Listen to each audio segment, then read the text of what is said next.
ರಿಲೇಶನ್‌ಶಿಪ್ಪಲ್ಲಿ biggest mistakes ಏನೆಲ್ಲ ಮಾಡ್ಬಿಡ್ತೀವಿ ನಾವು ಅಂತ ಹೇಳಿದ್ರೆ, ಇವತ್ತಿನ ವಿಡಿಯೋದಲ್ಲಿ ನಿಮಗೆ 3 ಮೇಜರ್ ಟಿಪ್ಸ್ ಹೇಳ್ತೀನಿ. ಅಂದ್ರೆ ಮಿಸ್ಟೇಕ್ ಮಾಡ್ಬಿಡ್ತೀವಿ, ಆಮೇಲೆ ರಿಲೇಶನ್‌ಶಿಪ್‌ನ ಕಳ್ಕೊಳ್ತೀವಿ, ಅಸಮಾಧಾನ ಮಾಡ್ಕೋತೀವಿ, ರಿಲೇಶನ್‌ಶಿಪ್ಪಲ್ಲಿ ಖುಷಿನ ಹಾಳು ಮಾಡ್ಕೋತೀವಿ. ಏನು ಅದು? ನೋಡೋಣ. ಅದಕ್ಕಿಂತ ಮುಂಚೆ ಫಸ್ಟ್ ಟೈಮ್ ನನ್ನ ಚಾನಲ್ ನೋಡ್ತಾ ಇದ್ರೆ ಸಬ್ಸ್ಕ್ರೈಬ್ ಮಾಡಿ ಆ್ಯಂಡ್ ಕೌನ್ಸಿಲಿಂಗ್ ಬೇಕಾ ಸ್ಕ್ರೀನ್ ಮೇಲೆ ನಂಬರ್ ಹಾಕಿರ್ತೀನಿ, ಕಾಂಟ್ಯಾಕ್ಟ್ ಮಾಡಿ. ಫಸ್ಟ್ ಒನ್ ಏನು ಅಂತ ಹೇಳಿದ್ರೆ ಓವರ್ ಎಕ್ಸ್ಪೆಕ್ಟೇಷನ್. ಯಾವತ್ತೂ ನಾನು ಅದೇ ಹೇಳ್ತಿರ್ತೀನಿ, ಎಕ್ಸ್ಪೆಕ್ಟೇಷನ್ ತುಂಬ ಇಟ್ಕೋಬೇಡಿ ಯಾರ ಮೇಲೂನುವೆ. ಬಿಕಾಸ್ ನಾವು ಯಾರು ಕೂಡ ಅಗ್ರಿಮೆಂಟ್ ಇಟ್ಕೊಂಡು ವಾರಂಟಿ ಗ್ಯಾರಂಟಿ ಇಟ್ಕೊಂಡು ಬಂದಿಲ್ಲ. ನಂಬಿಕೆ ಇರುತ್ತೆ, ಇಲ್ಲ ಅಂತ ಹೇಳ್ತಿಲ್ಲ. ಬಟ್ ವ್ಯಕ್ತಿಯ ಮನಸ್ಸು ಯಾವಾಗ ಬದಲಾಗತ್ತೆ, ಅವ್ರ ಮನಸ್ಥಿತಿ ಹೆಂಗೆ ಚೇಂಜ್ ಆಗುತ್ತೆ, ಪರಿಸ್ಥಿತಿ ಒಟ್ಟಿಗೆ ಮನಸ್ಥಿತಿ ಚೇಂಜ್ ಆಗುತ್ತೆ. ಮನಸ್ಥಿತಿ ಚೇಂಜ್ ಆಗ್ತಿದ್ದಂಗೆ ನೀವೇನು ಎಕ್ಸ್ಪೆಕ್ಟ್ ಮಾಡ್ತಾ ಇರ್ತೀರಲ್ಲ ಅದು ರಿಟರ್ನ್ ಬರಲ್ಲ. ಒಬ್ಬ ಮನುಷ್ಯನಿಗೆ ರಿಲೇಶನ್ಶಿಪ್ಪಲ್ಲಿ ಓವರ್ ಎಕ್ಸ್ಪೆಕ್ಟೇಷನ್ ಇದ್ದಾಗ ಅವನು ತುಂಬ ನೊಂದುಕೊಳ್ತಾನೆ, ಡಿಪ್ರೆಷನ್ಗೆ ಹೊರಟೋಗ್ತಾನೆ. ಓಕೆ, ಆ್ಯಂಡ್ ಮೋಸ ಹೋಗೋ ಸಾಧ್ಯತೆನೂ ಇರುತ್ತೆ. ಏನಕ್ಕೆ ಓವರ್ ಎಕ್ಸ್ಪೆಕ್ಟೇಷನ್? ಆ್ಯಸ್ ಯೂಸ್ವಲ್ ಹೇಗೆ ಬರುತ್ತೆ ಲೈಫ್, ಅದನ್ನು ಸ್ವೀಕಾರ ಮಾಡಬೇಕು. ಓಕೆ, ಎಷ್ಟೋ ಜನ ಏನಾದರೂ ಓವರ್ ಎಕ್ಸ್ಪೆಕ್ಟೇಷನ್ ಇಟ್ಕೊಂಡು ಕೊರಗ್ತಾ ಕೂತಿರ್ತಾರೆ. ಆ ತಪ್ಪು ಮಾಡಬೇಡಿ. ಓಕೆ, ಯಾಕೆ ಅಂತ ಹೇಳಿದ್ರೆ ವ್ಯಕ್ತಿನ ಅರ್ಥ ಮಾಡ್ಕೊಂಡ ಮೇಲೂ ಎಕ್ಸ್ಪೆಕ್ಟೇಷನ್ ಓವರ್ ಆಗಿ ಇಟ್ಕೊಳ್ಳೋದು ತಪ್ಪಾಗುತ್ತೆ. ನೆಕ್ಸ್ಟ್ ಪಾಯಿಂಟ್, ಈಗೋ ಪ್ರಾಬ್ಲಮ್. ತುಂಬ ದೊಡ್ಡ ಮಿಸ್ಟೇಕ್ಸ್ ಇದೆ ಆ್ಯಕ್ಚುಲಿ.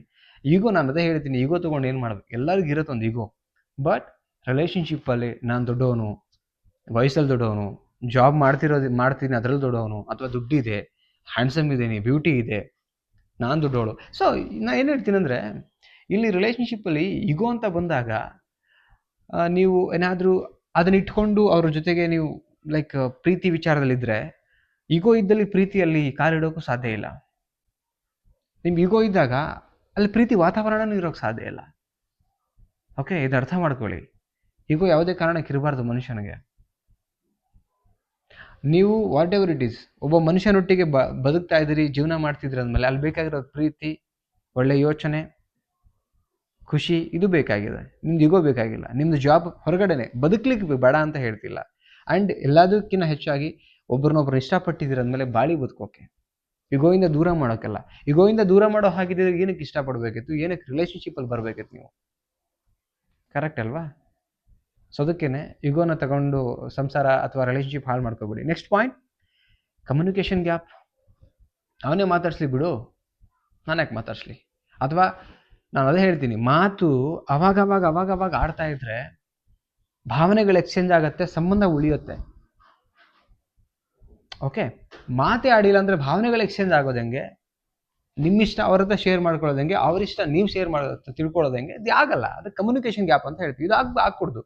ಮಾತಿರೋದಕ್ಕೆ ಮಾತಾಡೋಕ್ಕೆ, ಏನು ಮಾತಾಡಬೇಕು, ಹೆಂಗೆ ಮಾತಾಡಬೇಕು ನಮಗೆ ಗೊತ್ತಿರಬೇಕು. ಏನಕ್ಕೆ ಅಂದರೆ ರಿಲೇಷನ್ಶಿಪ್ ತುಂಬ ಮುಖ್ಯ ಇದೆ. ರಿಲೇಷನ್ಶಿಪ್ ಮುಖ್ಯ ಅಂದಮೇಲೆ ಆ್ಯಂಡ್ ಎಲ್ಲದಕ್ಕಿಂತ ಹೆಚ್ಚಾಗಿ ಅದು ಆವಾಗಲೇ ಒಂದು ಮಾತು ಹೇಳಿದೆ ನಾನು, ಬಾಳಿ ಬದುಕೋಕೆ ಅಥವಾ ಇಷ್ಟಪಟ್ಟಿದ್ದೀವಿ ಯಾರನ್ನಾರು ಒಬ್ಬರನ್ನ ಅಂತ ಹೇಳಿದ್ರೆ ನಮ್ಮ ಜೊತೆಗೆ ಇರಲಿ ಅಂತ ತಾನೆ, ನಮ್ಮ ಲೈಫಲ್ಲೂ ಅವ್ರು ಭಾಗಿ ಇರಲಿ ಅಂತ ಅಂದಮೇಲೆ ಮಾತಾಡಿ. ಬೇರೆಯವ್ರ ಹತ್ರ ಬೇಡ, ನಿಮ್ಮ ಜೊತೆಗಿದ್ದವ್ರ ಹತ್ರ ಮಾತಾಡಿ. ಆ ಗ್ಯಾಪ್ ಕೊಡಬೇಡಿ, ಸಂಬಂಧ ಹಾಳಾಗುತ್ತೆ. ಈ 3 ಬಿಗ್ಗೆಸ್ಟ್ ಮಿಸ್ಟೇಕ್ ಯಾವತ್ತೂ ಮಾಡಬೇಡಿ.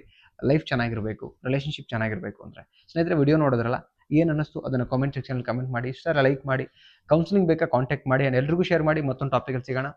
ನಮಸ್ತೆ.